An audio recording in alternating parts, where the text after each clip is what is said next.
کا ایک جملہ لکھا ہے مولانا روم نے مثنوی شریف میں. مثنوی شریف میں مثنوی شریف اس میں فرضی کہانیاں بھی ہیں لیکن نصیحت آموز. اس میں نصیحت دیتے ہیں مولانا روم. مولانا روم رحمۃ اللہ تعالی علیہ نے ایک فرضی واقعہ لکھا. کہتے ہیں کہ مجھے ایک بندے سے کام پڑ گیا، ایک بڑے آدمی سے، علاقے کے سربراہ سے، وزیر اعلیٰ سے کام پڑ گیا. ضرورت ہے مجھے، کام پڑ گیا. میں گیا اس کے پاس، درخواست لکھی ہوئی تھی میں نے، کوئی جاب کا مسئلہ تھا، کوئی پیسوں کا مسئلہ تھا. میں اس کے پاس گیا اور میں نے جا کے پرسنل سیکرٹری سے اپوائنٹمنٹ بھی لے لی، جا کے دروازے پر بیٹھ بھی گیا، صاحب کا انتظار کیا. صاحب اپنے ٹائم پر آیا، آ کے کمرے میں گھس گیا.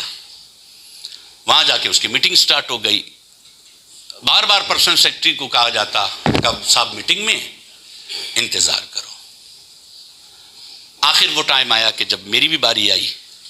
میں گیا تو صاحب ٹیبل پر، کرسی پر بیٹھا ہوا ہے، ٹیبل پہ کچھ کام کر رہے ہیں، وہ فائلیں پڑی ہوئی ہیں، اور میں نے جا کے درخواست دے دی. سر یہ ایک پرابلم ہے، میرے پیسے پھنسے ہوئے ہیں، میری جاب کا مسئلہ ہے، صرف آپ کے سگنیچر چاہیے سر. اچھا وہ بندہ یوں کر کے دیکھے گا. آج کے ماحول کو دیکھیں نا، سامنے رکھیں. میں وزیر اعلیٰ کے پاس جاؤں اور یہ کہوں کہ حضرت نوکری کا مسئلہ ہے، اس کا ایک ظاہری سی بات ہے، اس کے ایک سٹینڈرڈ ہے، اس کا ایک لیول ہے. وہ اپنے سٹینڈرڈ اور لیول کے مطابق مجھے ٹریٹ کر رہا ہے جلال میں، غصے میں ہے. یہ کون سا ٹائم ہے آنے کا؟ پتہ نہیں ہوتا. میں مصروف ہوں. میں نے ملنے کا ٹائم ایک ہی رکھا ہے، بدھ کا دن. اس کے علاوہ میں کسی سے ملتا نہیں ہوں. اور یہ کام کرنے ہو نا تو میرے پرسنل سیکرٹری کو دے دینا. اس طرح کے جملے ٹال مٹول والے ہمارے معاشرے میں بولے جاتے ہیں.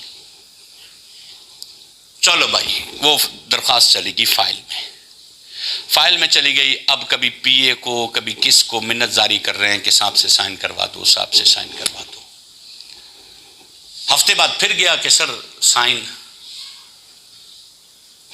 جھاڑا بھی، ڈانٹا بھی، جو کچھ ہوتا ہے آپ کے ہمارے اداروں کے اندر وہ ہمارے سامنے ہے. صاحب نے سائن بھی کیا، سناو بھی دیا. میرے ذہن میں ایک سکیچ بنا کہ بڑا آدمی کیسا ہوتا ہے. بڑے آدمی کا پرسنل سیکرٹری ہوتا ہے، اپوائنٹمنٹ لینی پڑتی ہے، اور الفاظ بڑے منتخب کر کے کوئی درخواست کو لیٹر لکھنا ہوتا ہے، سننی بھی پڑتی ہیں. سننے کے لیے بھی بندہ تیار ہو جائے، اور اس کا اپنا ایک ایٹیٹیوڈ ہوتا ہے، اس کا اپنا ایک باڈی لینگویج ہوتا ہے، اس کا اپنا ایک سٹیٹس ہوتا ہے. ذہن میں ایک سکیچ بنا بڑے بندے کا. کام تو ہو گیا، لیکن غیر محسوس طریقے سے میرے دماغ میں ایک بڑے آدمی کا سکیچ ڈال گیا وہ بندہ. پھر زندگی گزر رہی تھی، میرا مسئلہ پھنس گیا. وزیر اعلیٰ سے نہیں، وزیر اعظم سے، اس سے بڑے سے، صدر سے پھنس گیا، جو پورے ملک کا سربراہ ہے. اس سے میرا مسئلہ پھنس گیا. پہنچ گیا میں بھی اسلام آباد پہنچا، لیٹر لکھا، فائل اپنی تیار کی، سب کچھ لکھا، اپوائنٹمنٹ لی. رستے میں تاخیر بھی ہوئی، تکلیفیں بھی ہوئی، سب کچھ ہوا. میں پہنچ گیا. جیسے میں وہاں پر پہنچا تو صاحب جو ہے وہ صدر صاحب، وہ اپنی کرسی سے اٹھ چکے تھے، اور وہ آخری ڈیٹ تھی، ڈیو ڈیٹ تھی، لاسٹ ڈیٹ تھی. اب اگر صدر صاحب کے سائن ہوں گے تو کام ہوگا، ورنہ ڈیو ڈیٹ گزر گئی. فائنل جو ڈیٹ تھی وہ گزر گئی. اب ٹائم ختم ہو گیا. میں نے پوچھا ان کے پرسنل سیکرٹری سے، ان سے پوچھا یار گھر میں چلا جاؤں، سائن کروانے ہیں. بولا مرضی ہے چلے جاؤ، ورنہ وہ صاحب تو کل ہی آئیں گے. میں نے کہا آخری تاریخ ہے. میں بھی اٹھائی فائل، اٹھائی، چلا گیا گھر پہ. گھر پہ جا کے دروازہ کھٹکھٹایا نہ تو نوکر کی بجائے صدر صاحب خود آ گئے. دروازہ کھولا، ڈرتے ہوئے میں نے کہا سر. اس نے کہا بیٹا خیریت؟ کہا حضور ایک کام تھا، لیٹ ہو گیا ہوں، دور سے آیا تھا، تکلیف میں آیا ہوں، لیٹ ہو گیا تھا. آپ اٹھ گئے تھے، ٹائم آپ کا ختم ہو گیا تھا، تو آج آخری تاریخ ہے، آیا تھا آپ کے پاس کہ چلے آپ سے سائن کروا لوں گا. اس نے کہا بیٹا آ جاؤ، اندر آ جاؤ. ڈرائنگ روم میں بٹھایا، گئے، پانی لایا، پانی پلایا، ساتھ بیٹھ گئے. بیٹا کیا ہوا ہے، خیریت تو ہے، طبیعت ٹھیک ہے؟ اب میرے ذہن میں پہلے ایک سکیچ بنا ہوا تھا بڑے آدمی کا، کہ بڑا آدمی ہوتا کیسا ہے. یہاں سب کچھ الٹ چل رہا ہے، سب کچھ الٹ ہو رہا ہے یہاں تو. اچھا بیٹا بیٹھو، خیر چائے وائے کھانا کھایا؟ دور سے آئے ہو؟ نہیں سر کھانا نہیں کھایا. اچھا چل صبر کرو، میں کھانا بھی منگواتا ہوں. کھانا منگوا لیا، رکھا. بولا بیٹا کھاؤ، لاؤ فائل مجھے دو، میں چیک کرتا ہوں. وہ فائل چیک کرنے لگے. بیٹا آپ کھانا کھاؤ. اسکیچ ٹوٹل بدل رہا، دماغ میں چینج ہو رہا ہے. اچھا کھانا کھا لیا بیٹا؟ چائے بھی پی لو. چائے بھی پی لی. بیٹا یہ لو، یہ سائن کیا. بیٹا کوئی مسئلہ نہیں، پریشان نہیں ہونا، جب بھی ضرورت ہو آ جانا میرے پاس. میں آفس میں ہونا ہوتا تو گھر کے دروازے بھی تمہارے لیے کھلے ہیں، آ جانا، کوئی مسئلہ نہیں، میں آپ کا خاطر ہوں. اب یہ دو قسم کے اسکیچ ہے، ایک پہلے بڑے آدمی کا اور ایک دوسرے بڑے آدمی کا. ہمارے ذہنوں میں اسکیچ بن گیا. بڑے آدمی کا سٹینڈرڈ کیا ہوتا ہے، بڑے آدمی کا لیول کیا ہوتا ہے، بڑے آدمی کا کیا ہوتا ہے وہ بھی پتہ. پہلے کچھ اور اسکیچ تھا، اور ادھر جب آیا تو ادھر دیکھا تو اسکیچ ہی کچھ اور تھا. وہ بندہ بالکل ایسا خادم بنا ہوا تھا. کھانے کا پوچھا، روٹی کا پوچھا. بیٹا خیر ہے، کھانا کھاؤ، ریلیکس ہو جاؤ، دو فائل میں پڑھتا ہوں، سائن کر لیتا ہوں، کوئی مسئلہ نہیں ہے.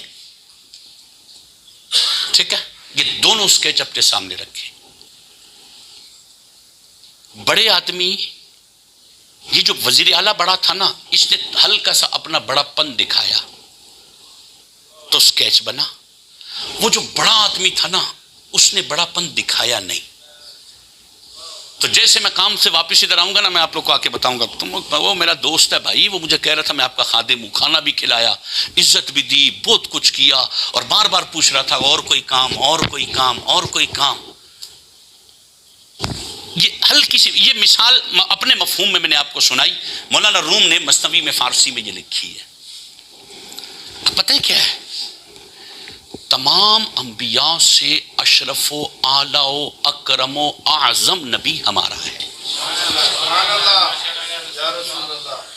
سب سے اشرف، اعلیٰ، اکرم، اعظم، اجود ہمارا نبی ہے. وہ پتہ کیا ہوا ہے؟ ہوا یہ ہے کہ ہمارے نبی نے اپنا بڑا پن دکھایا نہیں ہے.